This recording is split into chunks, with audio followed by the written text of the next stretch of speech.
Welcome to Mrs. V's Reading Corner, where you can enjoy books for educational, fun, or even bedtime stories. Please take the time to like this video, comment below with how you enjoyed it, book suggestions, and more. And don't forget to subscribe to my channel to get all the new books that I post first. Goldilocks and the Three Bears, retold and illustrated by Valeri Gorbachev. Once upon a time, there were three bears who lived together in a little cottage in the woods. There was a great big father bear, a middle-sized mother bear, and a wee small baby bear. One morning, the three bears decided to go for a walk in the woods while their breakfast porridge cooled. While they were gone, a little girl named Goldilocks came past their cottage. She peeked in the window, and when she saw that no one was home, she went inside. There on the table sat three bowls of porridge. The porridge smelled so delicious that Goldilocks just had to have some.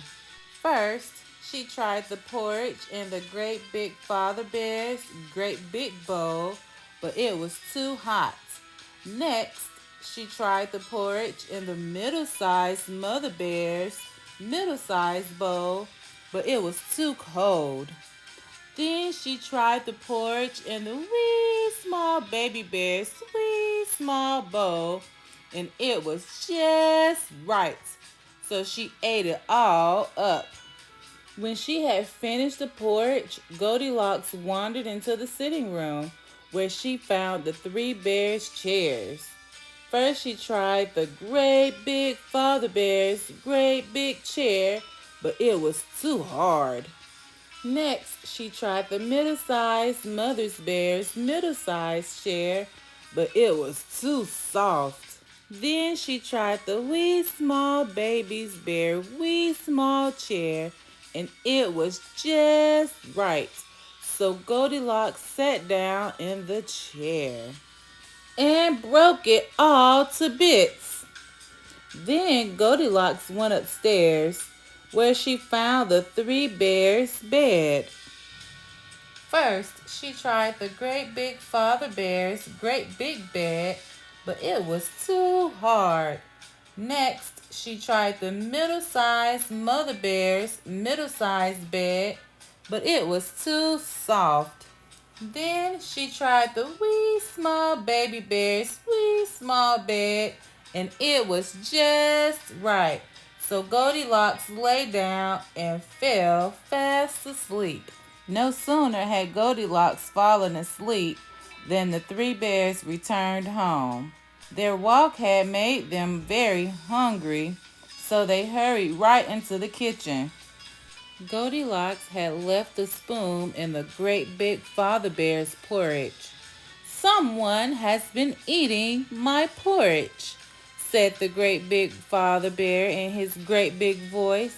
The middle-sized mother bear saw that the spoon had been left in her bowl of porridge too. "Someone has been eating my porridge," said the middle-sized mother bear in her middle-sized voice. Then the wee small baby bear looked at his bowl of porridge. "Someone has been eating my porridge," cried the wee small baby bear in his wee small voice, "and they've eaten it all up." The three bears hurried into the sitting room. Goldilocks had knocked the pillow off the great big father bear's chair. "Someone has been sitting in my chair," said the great big father bear in his great big voice. The pillow on the middle-sized mother bear's chair had been moved too. "Someone has been sitting in my chair," said the middle-sized mother bear in her middle-sized voice. Then the wee small baby bear looked at his chair. "Someone has been sitting in my chair," cried the wee small baby bear in his wee small voice, "and they've broken it to bits." Then the three bears went upstairs. Goldilocks had messed up the covers on the great big father bear's bed. Someone has been sleeping in my bed, said the great big father bear in his great big voice. The covers on the middle-sized mother bear's bed had been messed up too. Someone has been sleeping in my bed, said the middle-sized mother bear in her middle-sized voice. Then the wee small baby bear looked at his bed. Someone has been sleeping in my bed, cried the wee small baby bear in his wee small voice. And here she is! Goldilocks woke with a start. She leaped out of bed, jumped through the window, clambered down from the roof, and ran away just as fast as she could. What happened to Goldilocks afterward? No one knows. The three bears never saw her again, and they lived happily ever after in their cottage in the woods. The end.